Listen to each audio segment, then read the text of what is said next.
Right guys, welcome to the channel and welcome to Rant Day. We're going to have a rant day because I've got to set sail out on my little merry boat onto the mill pond of Facebook and YouTube on the calm and just put things right, let all the waves settle and get back into like making content that you obviously like.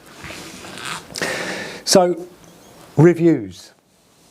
Past reviews and present reviews. We're going to talk about some brushes that I've done reviews on, because I've seen a few posts and little niggles and people nitty on little clicky groups, and it's like I'm done with Facebook, because when you go over to Facebook and onto these groups, you get the little comments and they're getting the little clicky situation and they all group together and go, well, I said, she said, she said, he said, he done this, he said that, 1 minute he's doing this, 1 minute he's saying about this brand, oh, maybe he's getting paid and maybe he's getting this and that. So let's get back to, before I rant a bit too much, we'll get back onto reviews that I've done. Now, I've done old reviews and new reviews, and I've said brushes, this brush is better than that brush and that brush is better than this brush. And the reason why I do this is because I'm trying to give you an honest opinion on a brush, because I've used these over the years and they've been in my hand time after time after time, and I've got my favourites.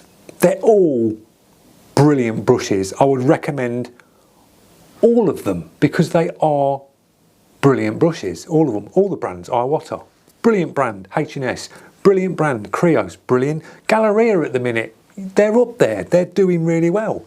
Good brand. Segola, good brand. Rich Pen, good brand. Sotar Badger, good brand. They've been around. A lot of these brands have been around for a long time. So they all know what they're doing when it comes to atomization and the delivery of paint. And then you get all of us airbrushers that jump on a brand, and we usually stick to one. We find our favourites and we stick with them, and then we buy the new brushes that the brands release, as we do, and that's what keeps the whole thing going, the little airbrush of life going. Because if we didn't buy these brands and these companies didn't put it out, airbrushing would be dead in the water. And it is sort of always been just ticking over, airbrushing.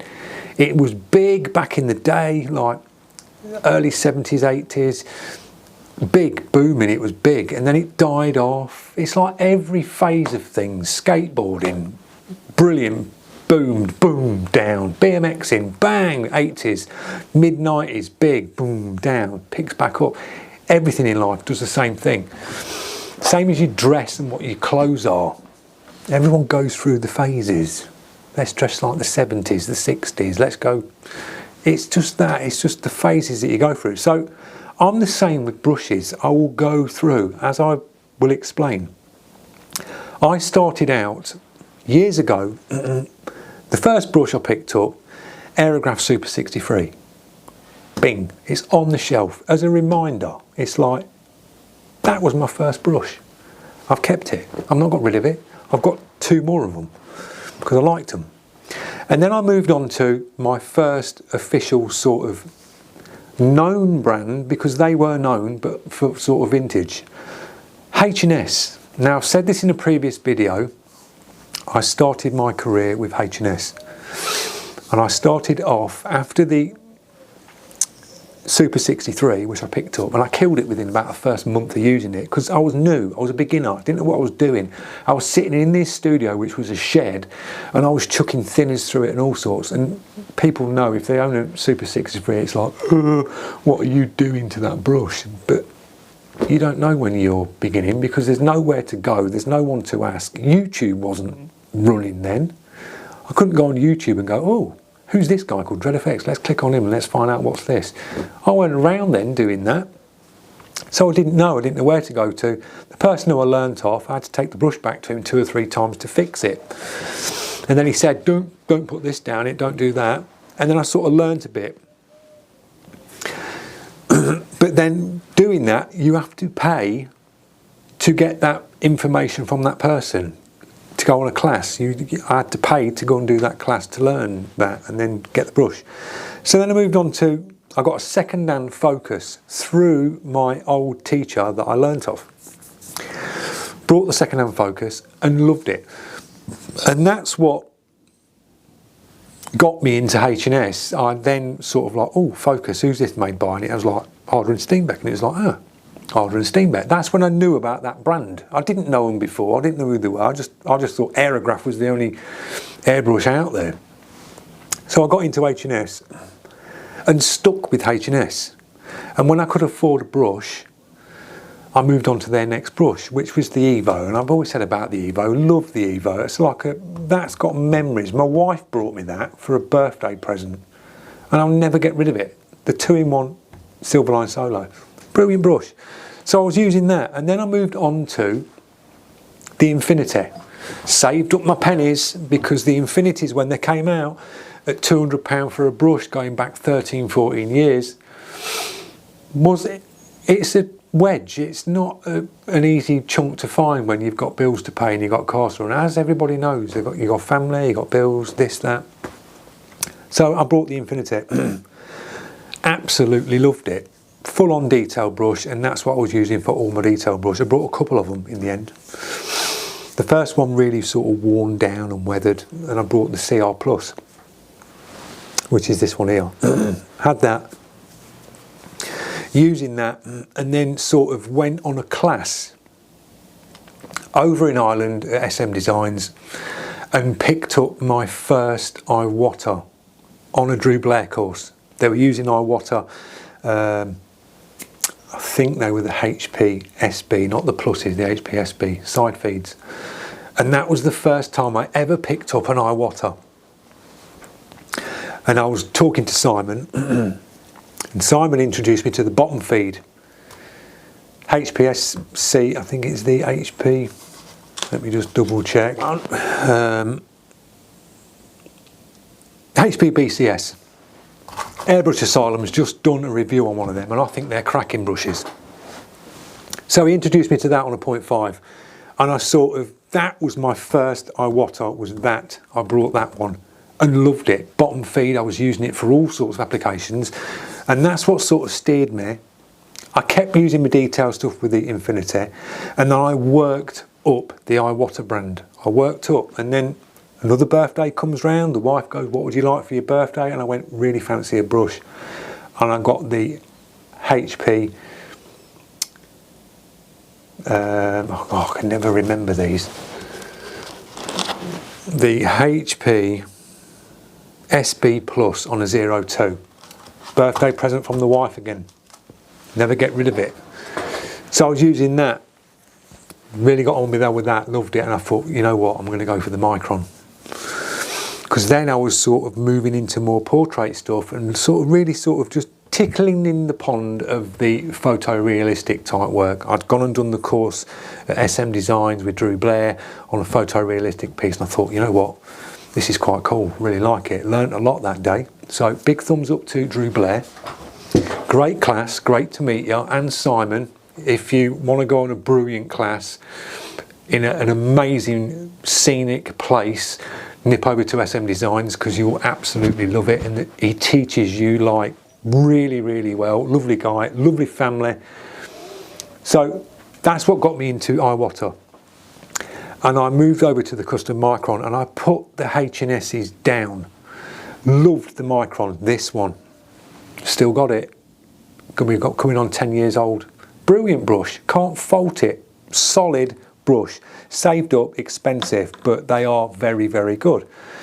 So the Infinity got put on the shelf, and I've said this in previous videos. I put the Infinity down because there was loads of comments saying trigger delay, and you only notice a teeny bit. It is a fraction. It's like you get a teeny bit of delay just on that release when you're going down, just that little bit of release. But once you sit on it and you know the Infinity, it's nothing, and you can just use it, and it works brilliant. So I found that little delay because I was using the Micron, permanently on the Micron. So I thought, right, strip the Infinity down one night. I thought, you know what, I'm just going to have a look at it and just see what I can do to try and improve it. That's all I did, try and improve it. did the Infinity hack, put the video up, saying, oh, get better trigger response. Because I personally found it just tightened that arse end up in the brush. So when you pull back, you can just, it just knocks that tiny little bit of delay out, gives it that little bit more of a sweet spot. So I posted that up and people sort of jumped on it. That's had 20,000 views, which is the highest video that I've put up in coming on nearly 3 years. The highest one that I've had. And it wasn't to get views, it was basically just to say, I've had a go at this little hack, give it a go guys, give me your feedback, tell me what you think. Some people are saying, well, I don't really see any difference. Other people are saying, yeah, really feel the difference. And this is what I mean by everybody is different when it comes to a brush. Everybody's opinion is different when it comes to a brush. And I could see that in the comments coming up. People weren't really liking it, other people were loving it, thumbs up, thank you. Can I do a video of it? A guy in the States, can I do a video of your video that you've done the hack on? Really like it, it's worked for me. I went, yeah, of course you can. You know, I don't own the rights to it. Go ahead, do a video on it. So then I did a video on the trigger top, because I changed the trigger top, because that was the next part that I didn't like. For me, other people probably love it. For me, I didn't like the trigger top on the Infinity. Just felt a little bit curvy and a little bit long periods of time for me. It just felt a little bit uncomfortable, even though I'd used it for years and years and years. And that was with going across to the Micron with a flatter trigger and sitting on the Micron for 5 years. The custom Micron trigger, sitting on that for 5 years, and then when you jump back onto like the H&S Infinity trigger, it's like, ooh, this don't feel right. So I thought, right, if I can make the H&S trigger feel like the comfortableness of the Micron, that'll be awesome, because I love the Infinity on my detail, because I was checking back on my old artwork that I was doing with the Infinity, and the softness that I was getting down on my old portrait stuff, it was phenomenal. I'm thinking, crikey, I can't hit that with the Micron now, so let's get the Infinity sorted. So I did the video for you guys on changing the trigger top, and that's why I changed the trigger top, because I wanted to get back onto the Infinity, because I loved the way it atomized and laid the paint down, the length of the brush. I prefer it. I prefer a longer brush. The Microns for me, they are a little up close. They do bring you forward, but I love the triggers on the Micron.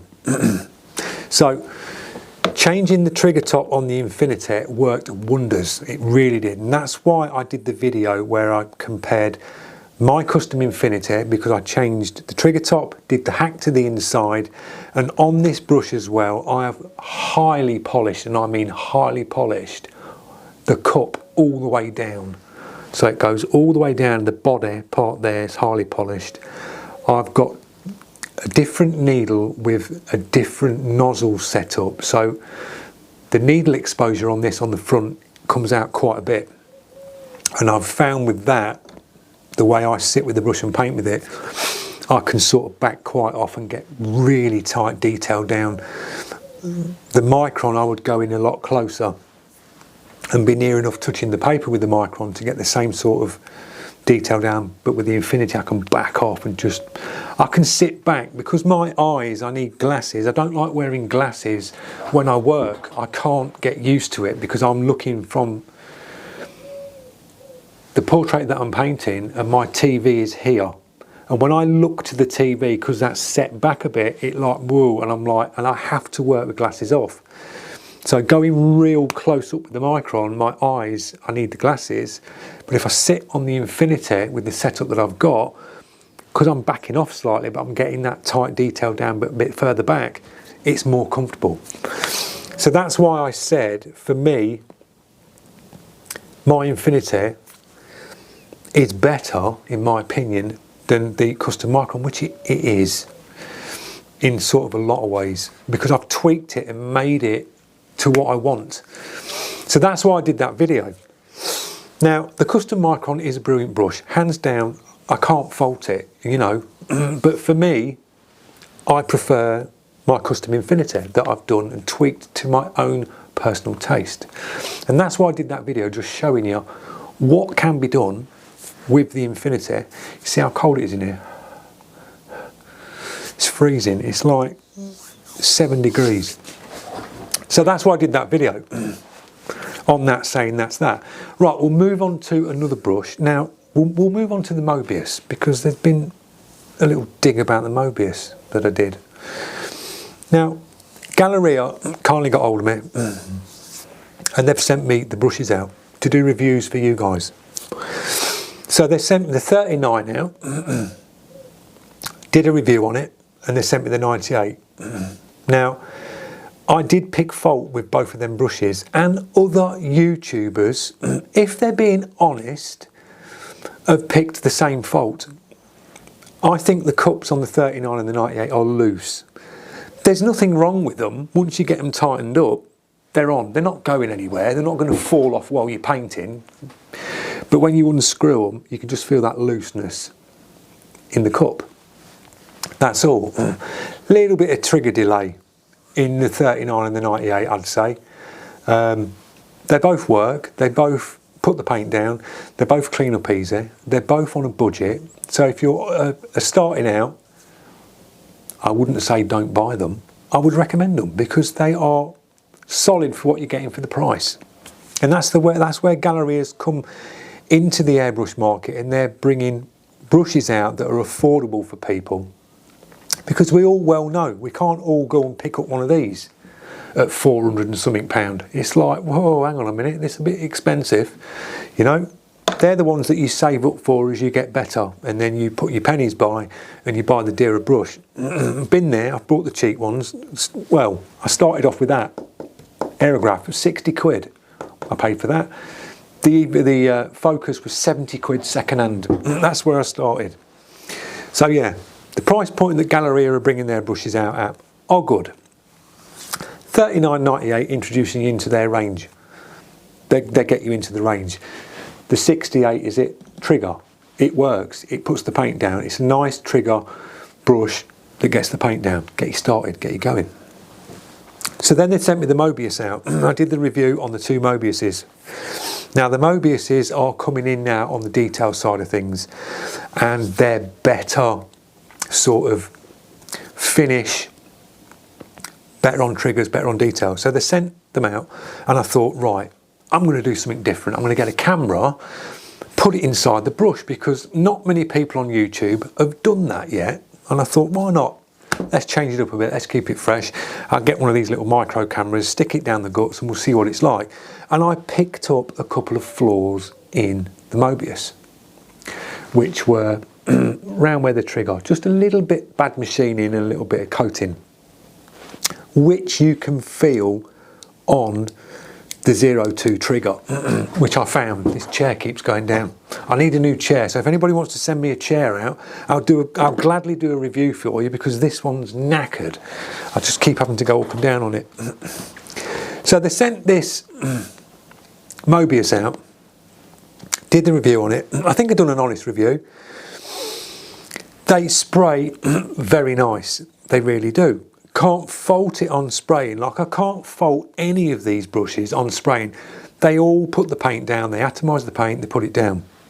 The 0.2, they're a good brush. The triggers are nice on these. They are nice, they're responsive, they work. The chrome's good on them.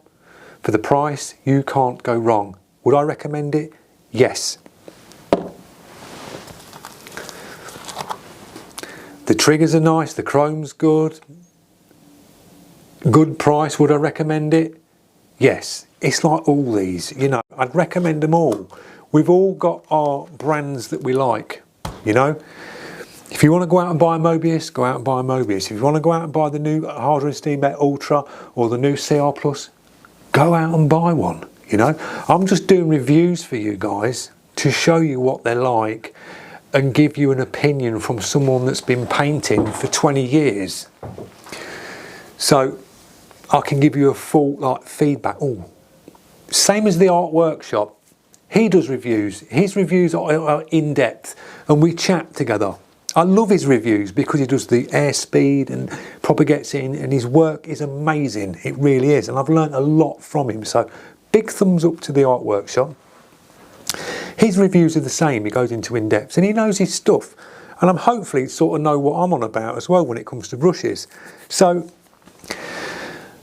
people are saying, oh yeah, well he does a review on this and then he jumps ship and he says this about this and he says this about that. Maybe he's getting paid by these companies. No, I'm not. Most of these brushes on this wall here I've paid for out of my own pocket, and I work hard to do it. And we're going to clear something else up as well. This isn't my full-time job that I earn money, that pays my bills, that puts food in mine and my wife's mouths, that runs the 2 cars that we got. This doesn't do it. Airbrushing for me doesn't do it. Yeah, you get your odd jobs that come along that pay well, but it's not consistent. I'd like to see an artist out there put a comment up now and go, yeah, I'm working every single day of the week airbrushing and I'm earning thousands and thousands of pounds, because I don't think you are. Because not everybody wants bespoke, custom painted things. It's a luxury.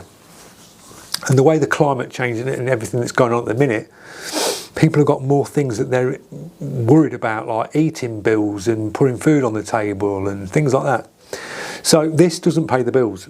I go out like you do, all you guys go out and work. I'm doing that separately. I'm doing this basically hobby, a little bit of YouTube and paint stuff.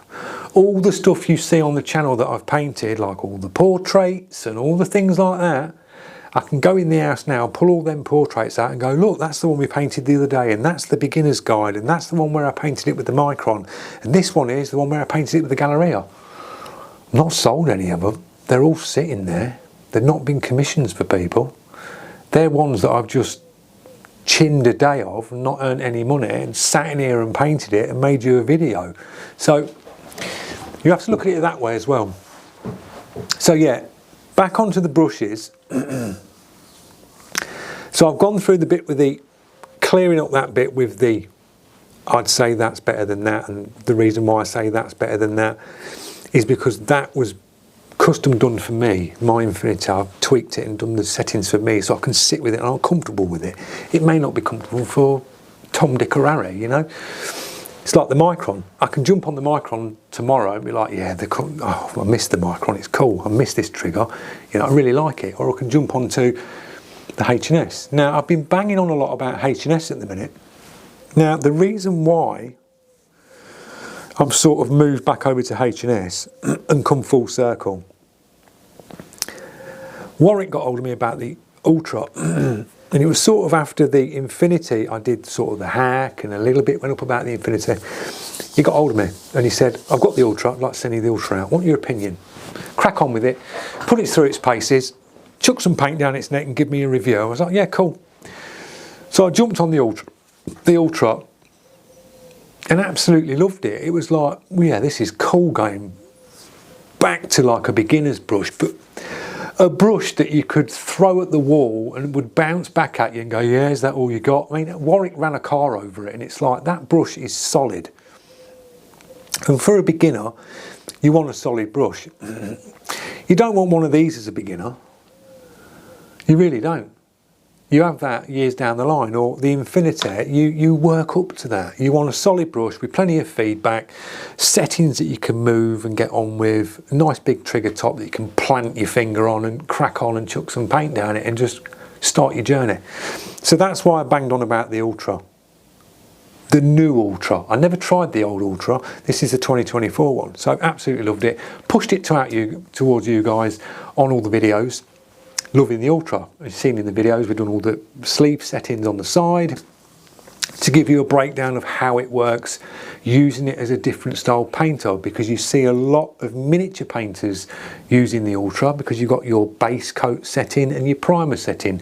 You wouldn't really be using a base coat setting and a primer setting when you're doing a portrait, or that's why Warwick gave it to me, to say, try the settings on your sort of applications as a custom painter doing this, this, this and this, because I do a bit of automotive, I do a bit of, I'll paint near enough anything. This chair is going to go out the studio door in a minute. So, banged on about the Ultra, and then I moved on. I got introduced to the CR Plus 2024. Now, I drove down to Bath from mine to meet Warwick, and we went in a studio. These videos will be coming up, and I was sitting next to a pro miniature painter. You'll see these videos coming up on the channel and on the H&S channel, and he sat us both down. So he's got the pro painter who does miniatures, really nice guy, and then I was at the end, and then Warwick was there, and he handed us the Evolutions and went, tell me what you think on camera.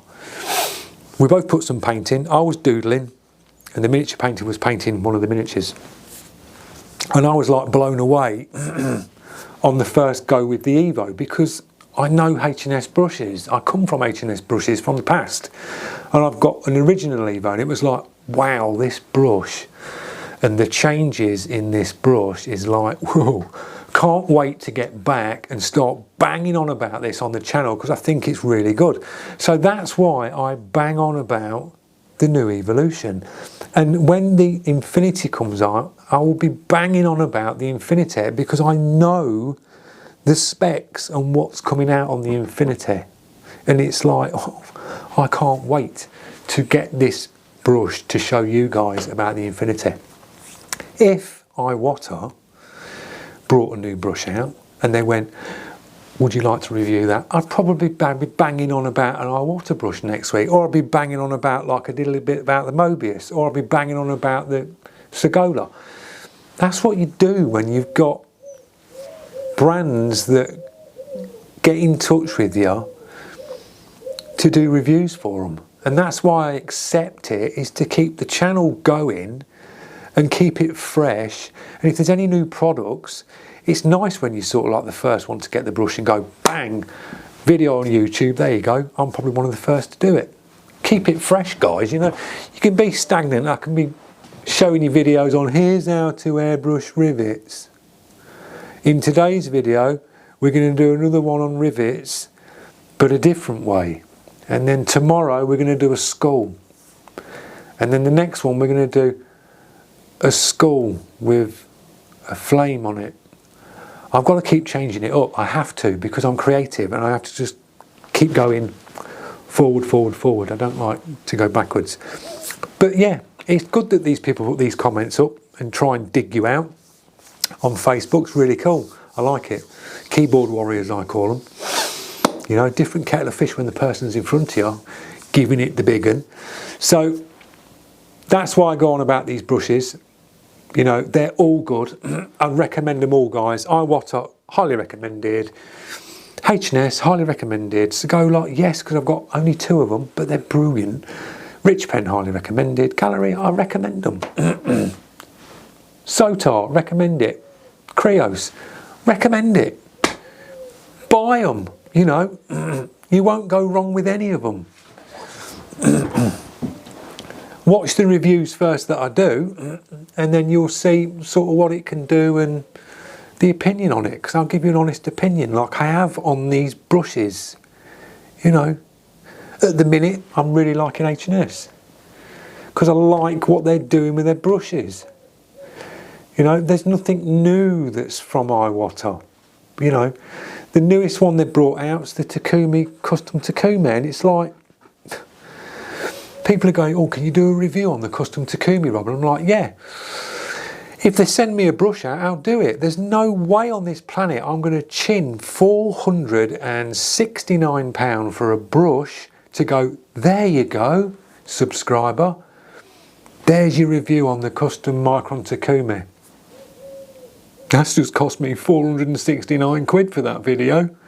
Put the brush down and pray that I get 1 million views to try and pay for it. It's like, no, you've just got to be really realistic, because, you know, it's really nice that these companies do send you the products out, you know. It's nice to receive a new brush. Really grateful for the ones that have sent the brushes out. They, you know, kindly sent them out and gone, can you do a review? It's like, yeah, I'll do your review, but I'm not going to sugarcoat it. If I think it's no good, I'll say it, because I'm like, you know, If it's poor quality, I'll say it. If it's got defects in it, I'll show you them, because you're only going to see them when you get it, and then be like, oh, I'm going to send that back now. Wish I'd have took notice of that review. It's like, you know what I mean? I try my hardest for you guys, I really do, on stuff. I can't please everybody. It'd be nice to, but the world ain't like that. You can't please everyone. You know. So Facebook for me, done. The accounts are going to be closed. So no more Dread Effects on Facebook. Gone. Instagram, yeah, might keep that going. TikTok, yeah, there's a few on there. It'll just be YouTube. So if you want to see any content on airbrushing, reviews, tips and tricks, product reviews, step-by-steps, help and advice, it's only going to be YouTube. There won't be no posts on Facebook. There won't be be able to help you out on Facebook. I'm not even going to go there. I'll let you sit on the forums. I'll recommend you a forum, the UK Airbrush forum, or the H&S forum if they've got one, or H&S on YouTube. The Art Workshop, another great one. There's quite a few. Yeah, Art Workshop is a definite. Airbrush Asylum, another good one for, you know, tips and learning and stuff. That's another good YouTube site. Yeah, Airbrush Asylum, Art Workshop, this one if you still like it. There is others. Bloodshot I used to love, but he's not done much up. There's not been much on there. Steve Wheeler's a giggle, and I like his artwork. Does his lives, it's really good. Scott McKay, another great one to watch. Brilliant artist. Got a nice little group of people when you go on the site. It's like they're just welcoming and nice, you know. Timothy, another one. I can't think of the surname. He does like lives, portrait stuff. Another one, you can just go over there, jump in on the chat, and they welcome you in, and that's what you want. When it comes to groups on forums on Facebook, it's like, oh. You are not allowed into our clicky group unless you do this or this. You know, it's like, what? You know, I'm here to give you information. You know, do I have to dress a certain way and come into your clicky group and not post things? It's like, so Facebook's done for me. So yeah, I hope you've enjoyed it. I hope it's sort of straightened a few sort of issues out. I hope you still want to watch the channel and watch my dodgy reviews on putting this brush and I like this one more than this one, and why do you want to buy this one? Why are you a diehard fan of Iwata and not H&S? Why don't you like Galleria? Why don't you pick up a £5 Facebook Marketplace piece of Chinese tut instead?